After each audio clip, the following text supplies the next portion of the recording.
شرم اور حیا نام کی کوئی شے نہیں رہی، عصمت و عفت کا کوئی حساب نہیں، کوئی ذکر ہی نہیں۔ اور گواہیاں کیا ہے؟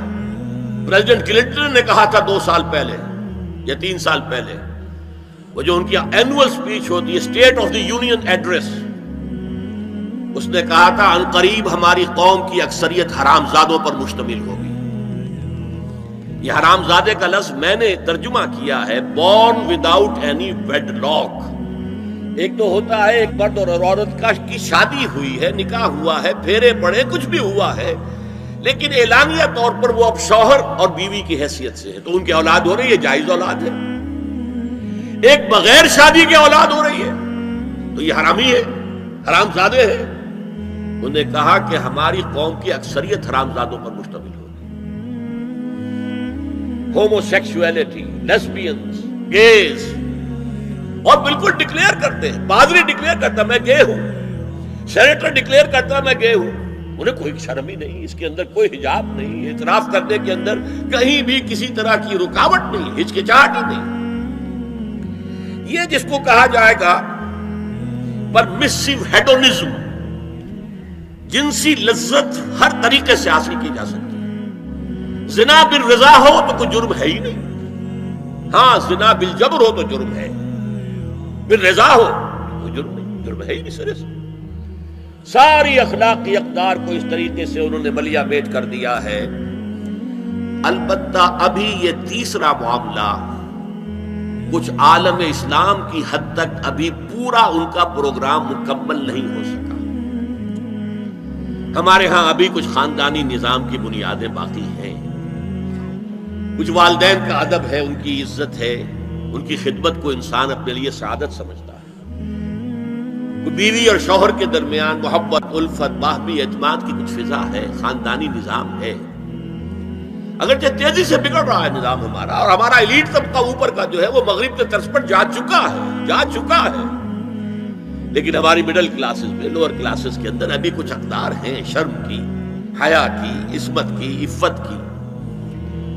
آپ پورا زوردار طریقے پر مہم چلا رہے ہیں کہ مسلمان ممالک سے بھی یہ ساری اقدار ختم کر دی جائے۔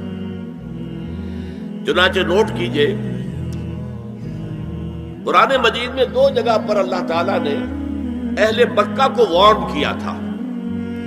اولم یروا انا ناتی الارض ننقصها من اطرافها، کیا یہ قریش دیکھ نہیں رہے کہ ہم رفتہ رفتہ ان کی طرف بڑھ رہے ہیں، چاروں طرف سے ان کے گرد ہمارا گھیرا تنگ ہوتا جا رہا ہے، ان کے گرد جو قبائل آباد ہیں وہ ہمارے حلیف بنتے جا رہے ہیں۔ یہ سورہ رات کی آیت ہے، اور اسی طرح سورہ انبیاء میں ہے، افلا یرون انا ناتی الارض ننقصها من اطرافها۔ تو اسلام گھیرا تنگ کر رہا تھا رفتہ رفتہ کفار مکہ کے گرد۔ آج یہ برعکس ہے کہ یہ مغرب اور امریکہ کی عظیم قوت کو استعمال کرتے ہوئے، سول سپریم پاور آن ارتھ، آج یہ ہمارے گرد گھیرا تنگ کرتے چلے آ رہے ہیں کہ ہمارا معاشرتی نظام بھی تلپٹ ہو جائے، درہم برہم ہو جائے، ہماری اقدار بھی ختم ہو جائیں، ہمارے ہاں بھی عورت اور مرد بالکل برابر ہونے کے مدعی ہو کر میدان میں آ جائیں، عورت مرد بن جائے، مرد عورت بن جائے، مردوں کی شادیاں ہو جائیں کہ ایک مرد شوہر اور ایک مرد بیوی، اور رجسٹر ہو جائے شادی، لیسبینز کی شادیاں ہو جائیں کہ ایک عورت شوہر، ایک عورت بیوی، اور رجسٹر ہو جائے شادی۔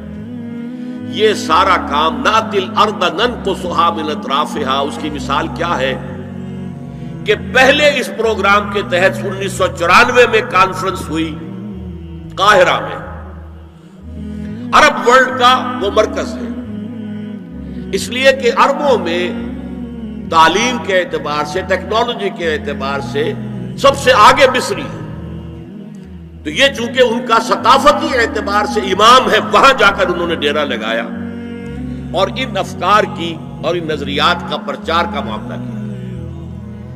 دوسری 1 سال کے بعد کانفرنس کر دی بیجنگ میں، تاکہ ادھر سے اور ایک اور طرف سے گھیرا ڈالا جائے اور عالم اسلام کا جو یہ حصہ ہے ایشیا کا، اس کے اوپر اثر انداز ہوا جائے۔ اور اس کے بعد بیجنگ +5 کانفرنس ہوئی ہے اور یہ ہوئی ہے United Nations Assembly, United Nations Organization کی جنرل اسمبلی کے تحت، اور یہ ہوئی ہے جون سن 2000۔ اب اس میں جو بھی ایک پرچہ تیار کیا گیا تھا ایجنڈے کے طور پر، اس میں جو سفارشات تھی وہ میں آپ کو بتا رہا ہوں۔ امپیکٹ ایک رسالہ نکلتا ہے لندن سے، اس سے میں نے یہ چیزیں لی تھی، اور انگریزی ہی میں ہم نے ایک دفعہ بڑی تعداد میں اس کو شائع کر کے تقسیم بھی کیا تھا، لیکن اس میں صرف آپ کو یہ بتا رہا ہوں کیا فیصلے تھے، کیا کرنا ہے۔ نام اس کا کیا تھا کانفرنس کا؟ Women 2000 gender equality development and peace for the 21st century. Preparatory document میں نمبر 1 ہومو سیکسولیٹی کو نارمل سیکسول اورینٹیشن قرار دیا جائے، کوئی جرم نہیں ہے۔ مرد مرد سے شہوت رانی کرے، عمل قوم لوط، یہ کوئی جرم نہیں، کوئی حرام نہیں، کوئی بری شے نہیں، نارمل اورینٹیشن ہے، یہ مزاج ہے۔ ایک شخص جو ہے عورت سے اپنی خواہش پوری کرنا چاہتا ہے، ایک مرد سے کرنا چاہتا ہے، تمہیں کیا اعتراض ہے؟ ہومو سیکسول میرجز کو تسلیم کیا جائے، جو اب تسلیم ہو رہا ہے۔ یورپ کی کئی ریاستوں میں رجسٹریشن شروع ہو چکی ہے، امریکہ کی، یورپ میں تو پہلے سے ہے، اسکینڈینیوین ملکوں میں پہلے سے موجود ہے۔ نمبر 3 عورتیں گھر کا کام کاج کرنے سے انکار کر دیں یا اس پر ویج طلب کریں، مزدوری دو ہمیں، محنت دو تب ہم کام کریں۔ یہ چولہا جھونکنا، یہ روٹی پکانا، برتن دھونا، یہ اس کے لیے ہمیں اجرت چاہیے، لیبر۔ نمبر 4 عورتیں حمل اور وضع حمل کی جو تکلیف برداشت کریں اس پر بھی شوہر سے اجرت لیں۔ نمبر 5 اگر کسی وقت کسی عورت کی طبیعت آمادہ نہ ہو ہم بستری کے لیے اور شوہر مجبور کرے تو اسے میریٹل ریپ قرار دیا جائے، یہ زنا بالجبر ہوگا جس کی سزا دی گئی۔ شوہر اور بیوی کا معاملہ ہے، وہ بیوی کی طبیعت کسی وجہ سے آمادہ نہیں ہے اور شوہر انسسٹ کر رہا ہے تو یہ میریٹل ریپ، شادی شدہ ریپ، شادی شدہ لوگوں کے مابین زنا بالجبر شمار ہوگا۔ نمبر 6 پروسٹیٹیوشن کو ایک باعزت پیشہ مانا جائے اور ان کو پروسٹیٹیوٹس نہ کہا جائے بلکہ سیکس ورکرز، سیکسول ورکرز۔ جیسے مرد ہے وہ اپنی جسمانی قوت استعمال کر رہا ہے، وہ چلا رہا ہے، کسی چلا رہا ہے، یا وہ کہیں اینٹیں ڈھو رہا ہے، یا کوئی اور دماغی صحت استعمال کر رہا ہے، ڈاکٹر بیٹھا ہے اس نے لکھ رہا ہے، فیس لے رہا ہے، عورت بھی اپنے جسم کے ایک عضو کو استعمال کر رہی ہے تو وہ سیکسول ورکر ہے اور وہ پیشہ ہے اور وہ باعزت ہے، اس پر قتل کوئی قدغن نہ ہو۔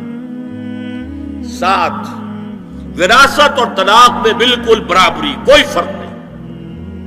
اب یہ خاص چیز تو معلوم ہوتا ہے کہ اسلام ہی کو ہدف بنا کر انہوں نے ایجنڈے میں شامل کیا۔ اس کا نام ہے سوشل انجینئرنگ، معاشرتی تعمیر نو۔ پرانی تعمیر، وہ جو مولانا روم نے کہا تھا